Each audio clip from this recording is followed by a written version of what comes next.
Hello guys, how are you? So guys, as your manager, as your CEO, I'm fine. Hanyuma ndizera mwese aho muherereye hatandukanye murameze neza. Jewe nanje ndameze neza aho ndi ibintu biriko biragenda bien. So guys, uyu munsi nabateguriye ikigwa cy'ubwenge ingene ushobora gutrackinga umuntu ukoresha telefone ahantu hose ari ku isi yose, nyimba ari nk'umuntu yagukoreye agufitiye ideni, wowe ugaca umutrackinga ukacubona ahantu hagaze ugashika umutora. Yego naho bari muri Amerika, naho bari nyegeje mu nzu, ugaca ukoresha telefone yiwawe ukagenda umutora nkaho washize. Ico nico kigo no munsi ndabazaniye. Ivyo bintu especially twakunda kubikoresha. Byakunda gukoresha abahaka bo ku rwego rwo hejuru, bagakoresha ama machine.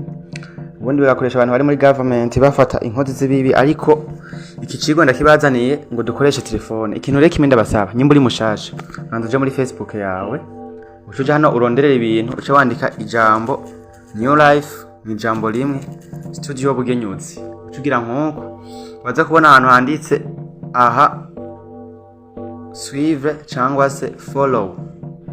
Yes guys, ucushonda suivre nkuko aho uza kumpashije gose, uzobaye mu follower wanje, video yose nzoshirako buri gihe uzokwa muyibona. Yes, murabona umaze kugira suivre ucubona handitse suivi ya hanyuma muce muja kurana ama video hano hepfo, murabona ama video atandukanye, muce mugira like nkuko, ucugira na partage mu magroupe nunga mu message. Yes guys, so ivyo bihejeje ucukurikirana rero kino ciyigwa gushika impera ya video, uramenye nizozora tracking umuntu. Biragusaba guys ko application zibiri. Application ya mbere bayita Maps. Iyi Maps nayo ibigishije mwese, ndibaza nta muntu numwe atayizi. Ni mwese muri telefone ziriyo, nta telefone n'imwe idafite Maps. Gusa hari abantu za gusanga ziri outdated, it drops you to update it. Yo update nayo ikorera muri Play Store, ubaza kwinjira yo nkuko hama urosherishe Maps. Hari Maps zibiri, hariho Maps Go urabona hari Maps, hariho Maps Go ni Maps. Je ndabakonseye gukoresha iya mbere niyo sawa iyi. Je nkaje urabona isanzwe update, bansaba open yonyene. Bo iyi mweje kwironda rero, muce muja kandi hano muri recherche muri Play Store, muce muronda application ya kabiri yitwa Phone Tracker by Number. Yes guys, Phone Tracker by Number. Yeah. Ireniza kugufasha kubona aho umuntu ahagaze.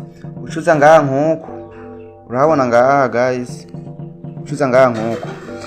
Iyi nashizeyo ko ino encadrement niyo muza gutora, murabona haza nyinshi, muze kuraba ino hariko akabaro hejuru niyo muza gutora. Phone Tracker by Number. So nakwibashira muri group ya WhatsApp abo turi kumwe, ariko kuko telefone yanje se version nini, iyi ndashaka kuyibaha nikore, no mpamvu ndabakonseye akomuza kuyikoresha. Cya kabiri kandi muza kuba muri ko mukoresha amamega ya byose akora hose. So guys, nuko ibintu bimeze. Iyi application je urabona jewe reka ndaberekeje namaze kuinstalla, niyo mpamvu ubona nshemvamo Phone Tracker by Number. Je ndayinjemo cyabanyereka open, namaze kuinstalla.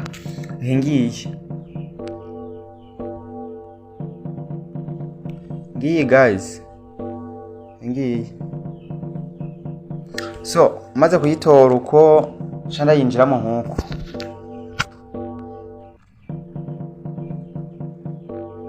waza kwinjiramo komsa. Yes guys, ikintu cyambere baza gusaba ngo ushiremo phone number. Reka dushiremo nimero ya telefone turabe. Reka je nshiremo nimero ya telefone, na uraza gucushiramo nimero ya telefone kurakoresha muri uwo mwanya. Ha kabiri ucushiramo imyaka ufise. Reka je nshiremo imyaka ufise, na uraza gucushiramo yiwawe. Hanyuma ucuza hano handitse ngo accept the privacy policy. Ucu acceptinga zino kugira ucugira register. Twemeza register. Ucuya autorisation muri telefone yiwawe nyene kujya autoriza ibindi bintu byose. Uhejeje uculindira. Izo urabona ni publicité baba bazanye, ucu closing hano.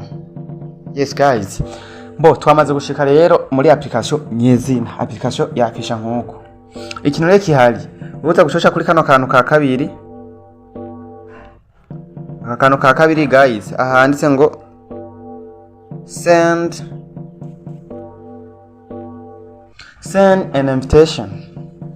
Ino invitation niyo uza guca wewe usendinga. Ce tugira nkuko mbo uko kuntu rero tugomba du tracking umuntu bisa ko uwo muntu du tracking twebwe dukoresha WhatsApp tuza gu tracking umuntu afise WhatsApp wenyene udafise WhatsApp banza murindire nico kibanzo kibazanira hanyuma urabona ko yagira baca bakuzanira WhatsApp sivyo guys murabona baca bakuzanira WhatsApp zose ukoresha muri telefone muje nkoresha WhatsApp zitandukanye reka nkoreshe GB kubera mfite telefone imwe ndabirungike ku yindi nimero murabe ingene bigenda yes reka njenja kuri no nimero iyi yitwa New Life Studio Bugenyuzi urabona tukora nk'abariko baragira partage ncingira send cinda murungikira hano rero maze kurungika nko kumaze kwihweza neza hano hacaza ngo one locator up tap the phone donc urabona ngayo ca abikema yuko tugomba tumu tracking ntiyopfa ayugure no link bino bintu guys mukoresha ubwenge bisaba ko mukoresha ubwenge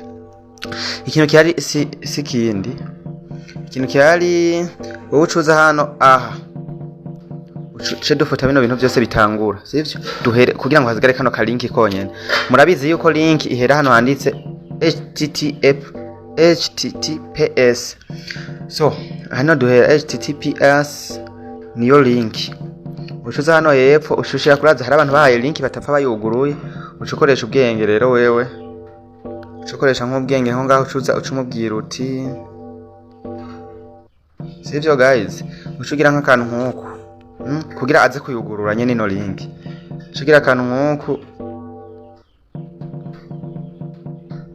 dukoresha ubwenge nyene kugira link aze kuyugurura rero ati raba ingene baza abantu ko bakunda amahera wojya amahera menshi raba ingene wojya amahera menshi cyo tumurungikira nkuko yes tumurungikiye nkuko cyo turinda rero kwa yugurura ndaza kubereka niya yugurura ingene biza kugenda sivyo guys amaze kuyugurura twebwe tuvuye muri WhatsApp reka njere kuri rya WhatsApp ndabirungitse kuri WhatsApp iyi sivyo nchanza cenda message hengi yamaze kuza cenda yinjiramo nkuko ranako hajanze ngo raba ingene wojya amahera menshi ncenda kugurura mbanza gucanda kugura nibaza ngo namahera umva nije babirungikiye sivyo cenda kugurura nkuko turindira turabe yes murabona na jewe naciye ninjirira muri ya application niyo naciye nshikira nkikugurura byonyene raba ino ruguru bace banzanira link sinzi ko muri ko murabibona ndabereke ino ruguru bace banzanira akantu kaka notification ino urabona utuntu ngenda bereke guys ira utuntu tutu notification ino ruguru muratubona utuntu tutu notification ino ruguru ino muratubona tutu notification bace bakanzanira muri jewe nayirungitse akikugurura uriya muntu bace banzana ka notification mbo wewe kana notification ucuja hano handitse ngo view location guys view urabona handitse location update you have received a new location update from my phone so nza guca hano handitse view location cenemezaho nkuko cinugurura ndabe anako cinugurukira muri ya application yanje yes guys yegemo kumwe ku murongo ndabereke turabe umuntu yuguruye link hana ini app ibyo closing ibintu chat vyuga twigumira muri no application bamaze kunzanira ahantu ndi mwamaze kubibona ni satellite nyene cibimpa murabona hano hari satellite banyendetse yuko ndi ahantu bita ndi kuri ribarabara plus 925 mbo ndi ahantu bita Nairobi muri Kenya mbo ndi ahantu bita Nairobi County bacha banyereka battery ya telefone yanje ndaza mwese muri ko murabibona ibintu bampaye battery ya telefone urabona mfise battery 50% mugize amakenga muco muraba hali ya ruguru nari mfise 50 mujya mwanya nayugurura hariyo 50 yes urabona itariki urabona dufite itariki uno munsi turi itariki 10 zo kwa mbere 2023 isaha ngiyi ni 12:28 ushaka kuraba byinshi ushaka kuco cyano handitse view all locations akakweka nibarabara ariko we ikintu cyari ushuja ngaha turabe tucyano no map ushana handitse my phone hano yes guys ngibi mbo aho urashaka gucoca we kuri kano kantu kagahama aka aka guys bashaka gucuka fyondako aka umaze gafyondako urabona bacatuzanira ino hepfo uza kurabona gafyonzeko ino hepfo bacatuzana kanu k'akamap ya Google map urabona ino baca bayituzanira ya urashaka gucura ahantu umuntu ari neza. Ikicigwa rero cy'ubwenge nico nari nabateguriye ingene umuntu ufite WhatsApp yiwe number his WhatsApp number ushaka kumuroketinga ahantu ari. Mwebwe namwe mwandanye mukora partage nyinshi mukore share guys, mwigore vraiment muri gwa rukundo nyene ntagire umuntu agenda adakoze share. Uri mushasha naho kiduga hariya hejuru kuri video uri kuraraba video nyene uza gushobona ahantu handitse follow ucugira follow hama twandanye twibera abagenzi. Ushaka kuja muri group ya WhatsApp ucinyarukirayo onyandikire. Yes, urabona nga uri kuraba video uza gushima ko wagize follow aka gakengeri aka kaza kuba kaje aka gakengeri utarakabona ntuzo buragira follow. Eric ya page ciao ciao.